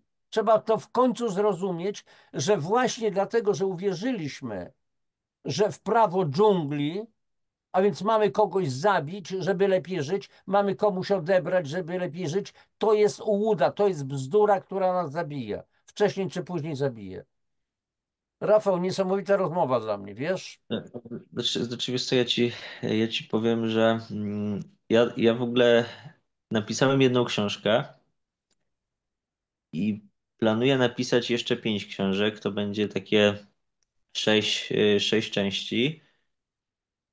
I na koniec tej pierwszej części ten bohater, który stwierdził, że ten świat jednak nie jest piekłem, tylko jest rajem, o którym zawsze marzył, zmienił swoje myślenie w drugą stronę i Mhm. powiedział, że ten świat jest szczytem rozwoju, do którego trafił. On tutaj by chciał codziennie mieszkać, że uważa, że nie ma niczego ponad ten świat.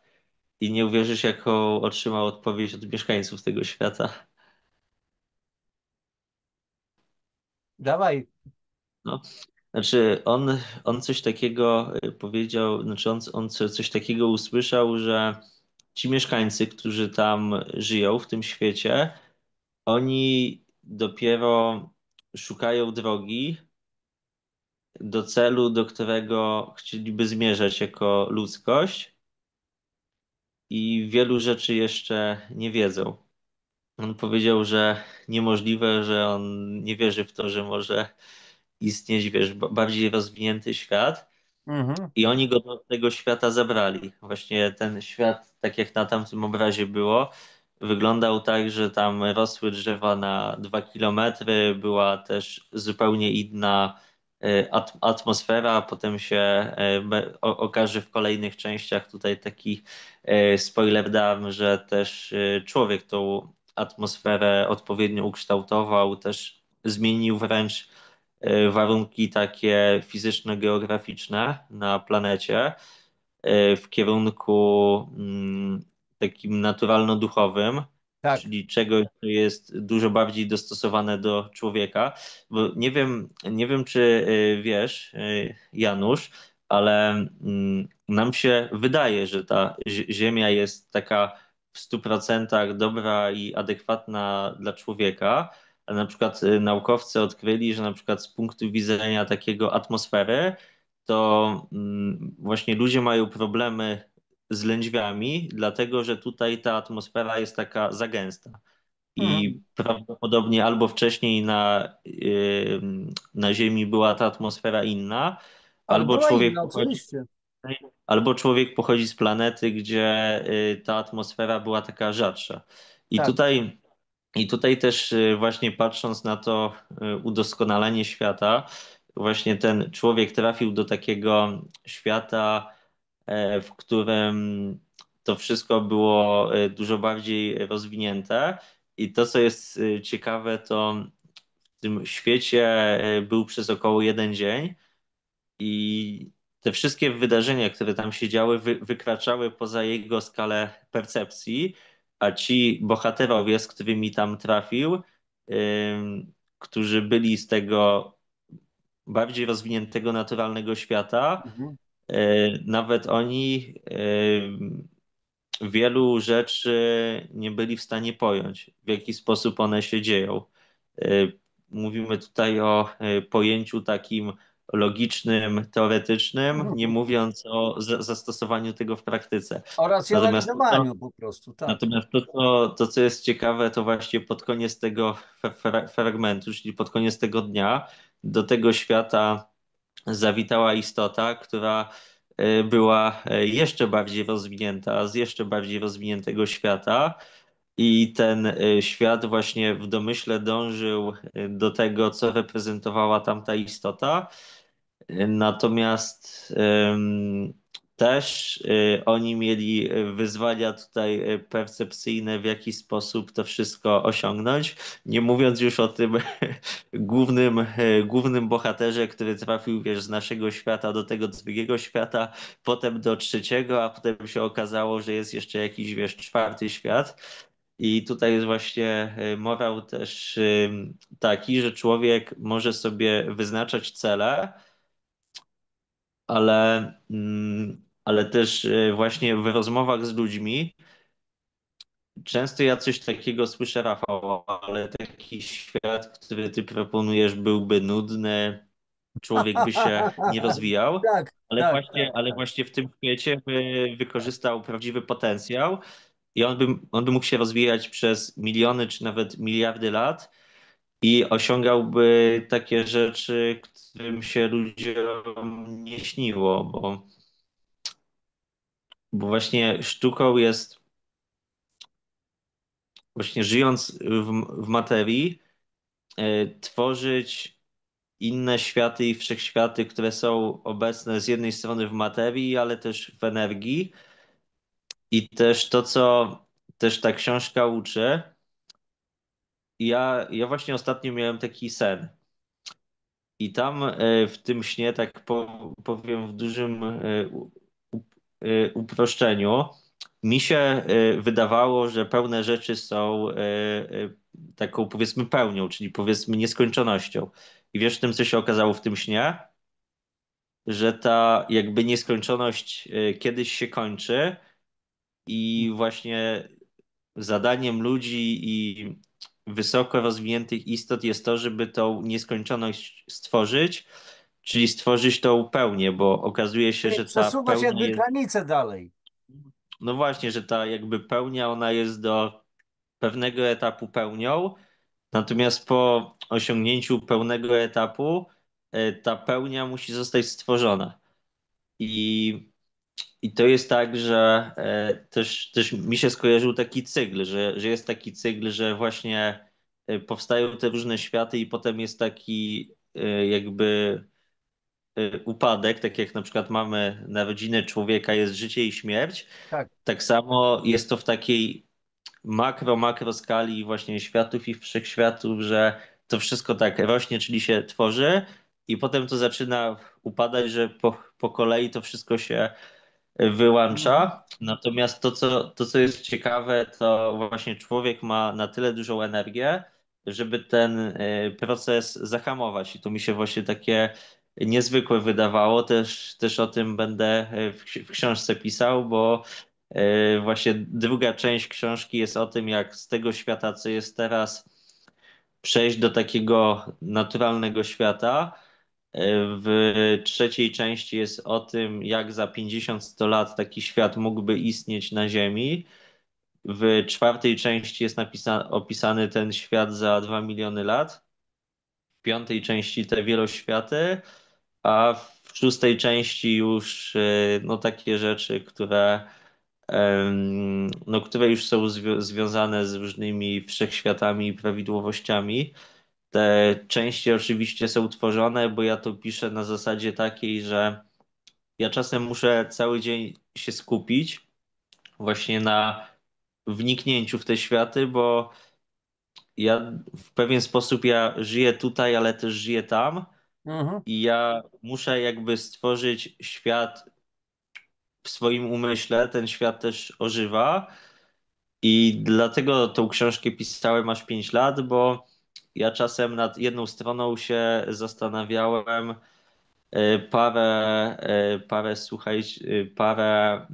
parę dni, czasem parę tygodni, czasem miesięcy, a czasem też były takie fragmenty, nad którymi całe życie myślałem. Rafał, myślę, że Cię doskonale rozumiem, bo no ja napisałem tych 20 parę książek. Kiedyś nawet nie wyobrażałem sobie, że to wszystko napiszę. Chociaż jak kiedyś napisałem dwie książki, później się trochę ich wstydziłem, bo że takie wydanie nie takie, ilustracje nie takie, okładki nie takie i tak dalej. I otrzymałem później informację, taki przekaz, na jawie, nie w śnie, że będziesz pisał następne książki. Ja jestem nie z tego świata, jak widzicie, kochani, że będę pisał następne książki. Ale ja mówię, Boże, ale jakie następne książki? Ja już wszystko napisałem, ja nic więcej nie wiem, nie mam żadnych pomysłów i koniec. Tematy, wiedza przyjdą we właściwym czasie. Rób swoje. No i faktycznie, nawet w ostatnim czasie, akurat w ciągu ostatnich 2 miesięcy stworzyłem też dwie publikacje. Jedną no taką solidną, bardzo solidną, że tak powiem.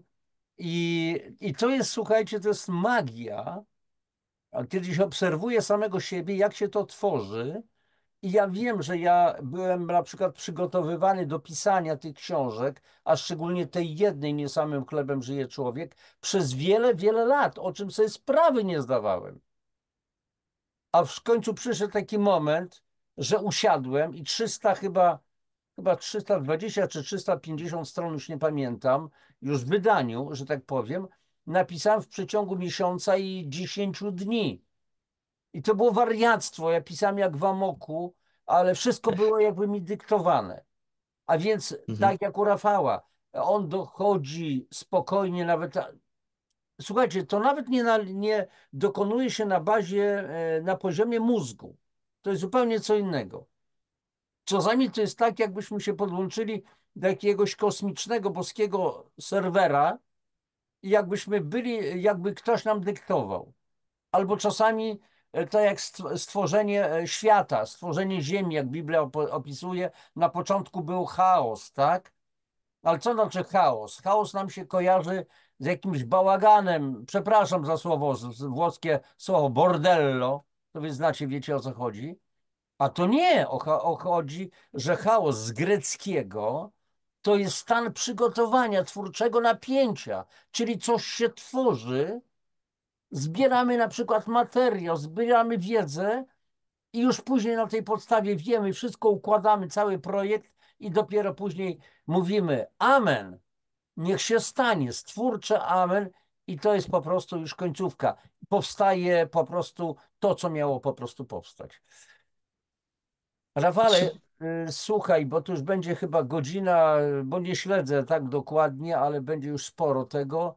Chyba będziemy kończyć na dzisiaj. Bardzo Ci dziękuję za tą dla mnie po prostu budującą rozmowę. Nie wiem, kochani, jak Wy to ocenicie, jakie będziecie mieli zdanie na to. Nie ma tutaj sensacji, nie ma tutaj jakichś takich, wiecie, jak w niektórych moich również audycjach, powiedzmy jakieś takie trudne sprawy, które poruszamy, które bulwersują, które wzbudzają jakieś emocje. Tu był, jak widzicie, spokój, czy ja, zupełnie inna. wiesz, znaczy ja ci powiem tak, że to, wiesz, no, są takie rzeczy, które na Ziemi mi się nie do końca podobają. Mhm. Natomiast jest, wiesz, pytanie, gdzie kierujemy uwagę i umysł, bo ja na przykład kieruję, wiesz, uwagę na to, co mogę zrobić, to, co chciałbym zrobić, to jak świat może wyglądać. Bo to jest tak, że właśnie za bardzo skupiając na czymś emocje, to właśnie my to wszystko zasilamy i przyciągamy. Właśnie gdybyśmy to wszystko ukierunkowali zupełnie gdzie indziej, dlatego też na moich kongresach, wyobraź sobie, jest cenzura, ale od razu wyjaśnię, żeby nikt tego nie wyciął.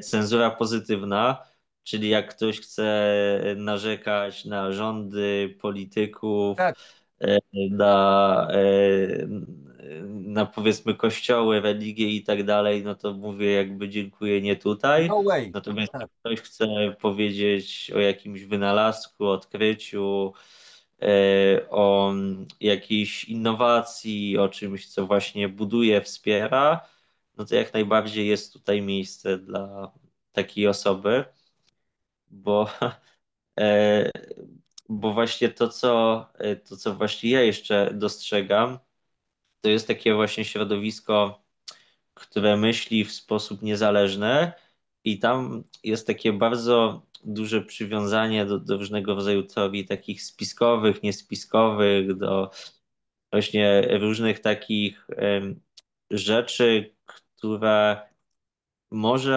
może i są powiedzmy prawdziwe, e, może i ludzie o tym powinni wiedzieć, może i nawet komuś w czymś to pomoże. Natomiast w takiej dłuższej perspektywie to my możemy poczytać milion artykułów o tym, kto rządzi światem. Natomiast zastanówmy się, czy to wywołuje u nas uśmiech na ustach, tak, a być może coś przeciwnego do uśmiechu, czy to rozwiązuje nasze wyzwania rodzinne, a może właśnie tworzy nowe wyzwania rodzinne, bo ktoś narzeka, że siedzimy przy laptopie i oglądamy takie filmy, czy takie książki czytamy, czy to też buduje jakąś lepszą wizję świata, tak, bo ja doskonale wiem, jakie są plany różnych ludzi, natomiast zupełnie się na tym nie skupiam, no bo nie ma takiej potrzeby. Ja się skupiam, żeby tworzyć swoje plany, które staram się, żeby były w 100% przemyślane, żeby nikogo nie wyprowadziły na manowce. I tak jak ty powiedziałeś, że napisałeś 300 stron w miesiąc, no to ja pisałem 49 stron 5 lat, no bo się głęboko zastanawiałem nad każdym zdaniem i wyrazem. No i takie właśnie myśl mi przychodziło, Rafał, ale czy jesteś pewien, że tak na pewno chciałbyś żyć i tak powinno być? Może jest jakaś inna, lepsza ścieżka? tak, I po takich długotrwałych rozmyślaniach, no to ja czułem, że tutaj jeszcze może być tak, tutaj może być inaczej. Natomiast w każdym fragmencie przyszedł taki moment, że to już i w tym świecie, co ma właśnie być, no to tak może być. Ale Rafał, spokojnie, jest jeszcze na przykład świat za 2 miliony lat tak, i tam to może być jeszcze bardziej rozwinięte, ale ludzie do tego muszą dojrzeć. tak. Ale Tak, tutaj jeszcze tak. znowu wejdę ci w słowo, bo powiedziałeś, no ja napisałem w przeciągu miesiąca i tam 10 dni, załóżmy tych 300 ileś stron. Oczywiście to jest tylko takie pewne uproszczenie, bo to było tylko zapisywanie Mhm. w komputerze, na papierze i tak dalej. Natomiast, tak jak ja mówiłem ci, ja byłem do tego przygotowywany przez kilkanaście lat. Zbierania tego wszystkiego, z czego sobie sprawy nawet nie zdawałem. Kilka brylionów cytatów, jakieś inne historie, studiowanie, a później nagle przyszedł jakiś mi pomysł, nie wiadomo skąd, jakby mi ktoś wetknął twardy dysk do mózgu, siada i pisz, ale co? No i właśnie, i ja tylko to zapisywałem, byłem takim rodzajem sekretarza i więcej nic, tak prawdę mówiąc. Rafale, posłuchaj, no poczekaj, to już będzie godzina chyba z hakiem, albo może jeszcze nie, bo zaczęliśmy z małym opóźnieniem, ale nie chciałbym też przesadzić ewentualnie.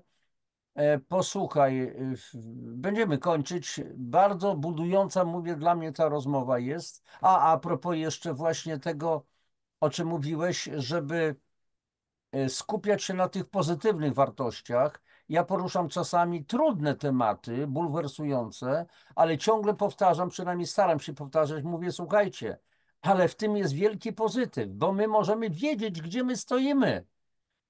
Tak, My widzimy, szykują się na przykład na próby, są na nas szykowane jakieś broni mieczy, to my w związku z tym możemy szykować tarcze. A naszą tarczą jest co? Jest nasza wiedza, jest wzrost naszej świadomości. Jest to, że możemy tym pozytywnym sposobem patrzenia na świat i łączeniem się razem tych wielu ludzi pozytywnie reagujących, to jest potężna nasza moc, nasza ochrona, nasza tarcza. I jeżeli w ogóle ktoś się ma bać nas, może nie ktoś, coś, to niech strach nas się boi, a nie my będziemy się bać po prostu strachu. I ja dlatego mówię, ciągle namawiam do optymizmu, do takiego fajnego patrzenia na świat, że coś nie jest złe, bo co to jest zło? Zło to jest tylko brak dobra, więc wprowadzajmy dobro wszędzie tam, gdzie sądzimy, że jest po prostu zło. Jak najwięcej dobra wprowadzać i to będzie tyle.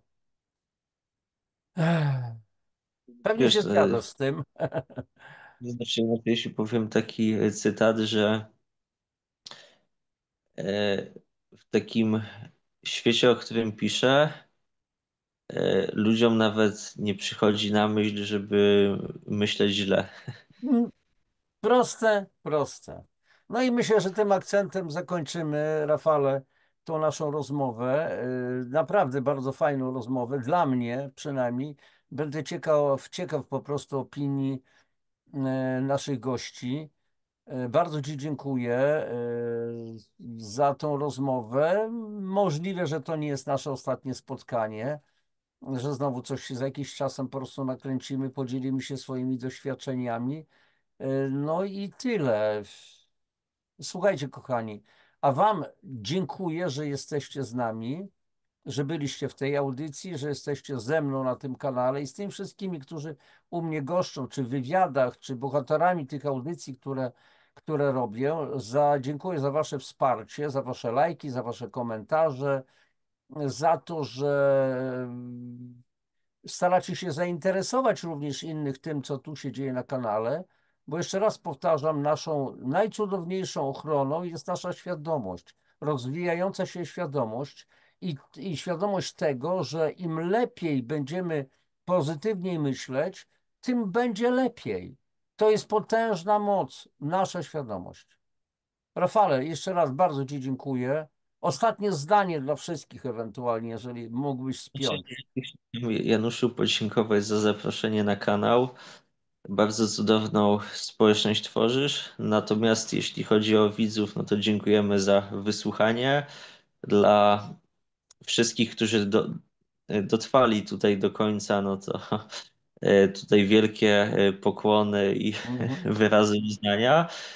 No i mam nadzieję, że każdy z Was będzie się kierować wolną wolą w życiu, z poszanowaniem wolnej woli drugiego człowieka. O to właśnie Wierzę, chodzi. że przyjdzie taki moment, że będziecie w pełni wolni na poziomie ciała, umysłu i ducha.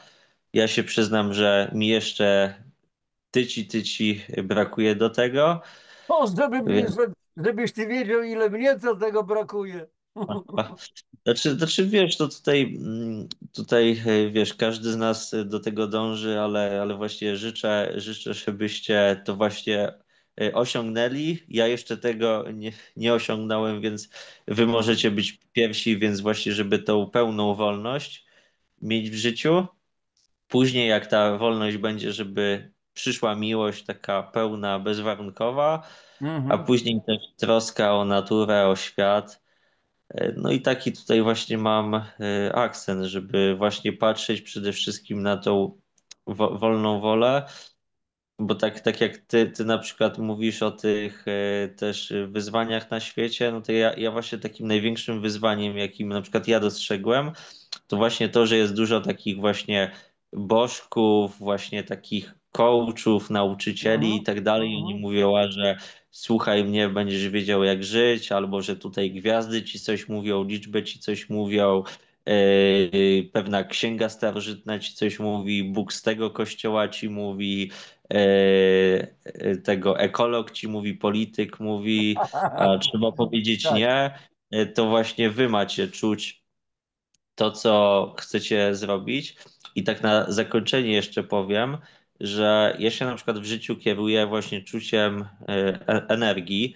Kiedyś to było sporadyczne, no bo na przykład musiałem chodzić do szkoły, a no nie za bardzo lubiłem też, no różne takie rzeczy były, których no nie chciałem wykonywać, ale z różnych powodów byłem do tego przymuszony. Teraz na szczęście już tego nie ma. I ja przed podjęciem jakiejkolwiek decyzji w życiu, ja po prostu mam takie głębokie czucie, czy ja chcę to zrobić, czy nie. I często nawet wracając do takich decyzji na poziomie umysłu, które, których powiedzmy zastanawiam się, czy ja dobrze zrobiłem, że podjąłem taką, a nie inną decyzję, no to patrzę w sercu, jak na przykład w sercu jest taki ścisk, no to się Czuję się. okazuje, Tak. że jednak właśnie dobrze zrobiłem i że gdybym podjął tej decyzję, którą nie podjąłem i podążał w innym kierunku, to ja bym się z tym źle czuł. Um, a też właśnie są takie rzeczy, że ja czasem robię coś takiego abstrakcyjnego Mhm. i nawet często ta rzecz nie dochodzi do skutku, ale ja się potem tak pytam siebie, no, czy ja dobrze zrobiłem. No i się okazuje, że ja na przykład w wielu rzeczach dobrze robię, ale może się na przykład okazać, że ja na przykład coś zrobię dobrego względem siebie, a ty na przykład nie jesteś jeszcze gotowy i to możesz tego nie wykorzystać. Oczywiście mówię ciebie jako personifikację osoby, dla której chcę coś dobrego zrobić, więc tutaj ważne też jest to, żeby tą granicę wolnej woli zrozumieć, Tak, bo to jest takie bardzo powiedzmy płynne i zrozumieć, że na przykład my coś możemy czuć i odczuwać w rzeczywistości, natomiast druga strona może coś absolutnie przeciwnego odczuwać i to też jest okej, no bo tak właśnie działa świat. tak. Więc serdecznie Was tutaj pozdrawiamy. No i cieszę się, że mogłem tą audycję wykonać. Mi tutaj już, słuchajcie, 1% baterii został, także będę się Na telefonie, bo tak, Rafał korzystał z telefonu, bo laptop nie odpalił. Zoom na laptopie i były już. problemy. Dobrze. Wszystkiego najlepszego, Rafałku. Dziękuję Ci jeszcze raz. Dziękuję jeszcze raz Wam za towarzyszenie nam. Trzymajcie się, już następuje, znaczy zatrzymuję po prostu rozmowę. Do następnego spotkania. Życzę Wam jak zwykle wszystkiego najlepszego. Wszelkiego dobra. Papatki.